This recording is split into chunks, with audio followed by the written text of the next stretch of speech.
রাধে রাধে বন্ধুরা, আজকে দুপুরে কি খাবার খেয়েছি তার রেসিপি নিয়ে চলে এসেছি। তো প্রথমেই আমি চিচিঙ্গা ভাজি করে নিচ্ছি।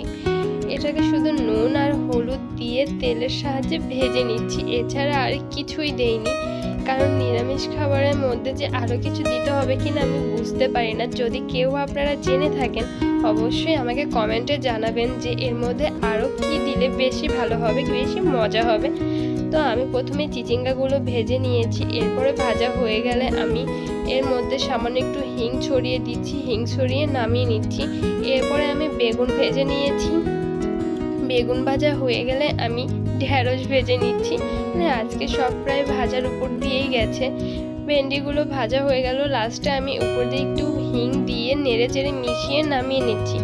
এরপরে হচ্ছে একটা ভাজি করে নেবো। এটা হচ্ছে লাউয়ের খোসা আর হচ্ছে আলু। অনেকগুলো লাউয়ের খোসা ছিল, ভাবছিলাম ফেলে দেব, কিন্তু না, অনেকটা মায়া লাগছিল, এর জন্য আমি আলু দিয়ে ভেজে নিয়েছি। প্রথমে নুন হলুদ দিয়ে মিশিয়ে একটু ঢেকে দিয়েছিলাম সিদ্ধ হওয়ার জন্য। এরপরে সিদ্ধ হয়ে গেছে, তারপরে আর ঢাকনা দিইনি, একটু নেড়ে চেড়ে ভালো মতো ভেজে নিয়েছি। এরপরে এটাকেও লাস্ট একটুখানি হিং ছড়িয়ে দিয়ে উপরে ভালো মতো নেড়ে চেড়ে নামিয়ে ফেলেছি।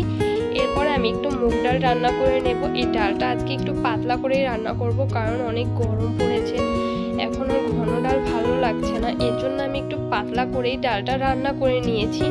এরপরে আমি একটু দুধ জ্বালিয়ে নিচ্ছি, কারণ শেষে একটু দুধ না খেতে পারলে ভালো লাগে না।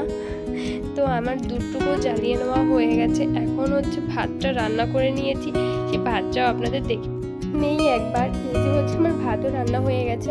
এখন হচ্ছে খাবারটা পরিবেশন করে দিচ্ছি। এই যে দেখুন, আমার সব খাবার পরিবেশন করা হয়ে গেছে। দুধটা হচ্ছে লাস্টে খাবো, এর জন্য আপনাদের দেখানো হয়নি। যদি আমার ভিডিওগুলো ভালো লাগে তবে আমার চ্যানেলকে সাবস্ক্রাইব করবেন।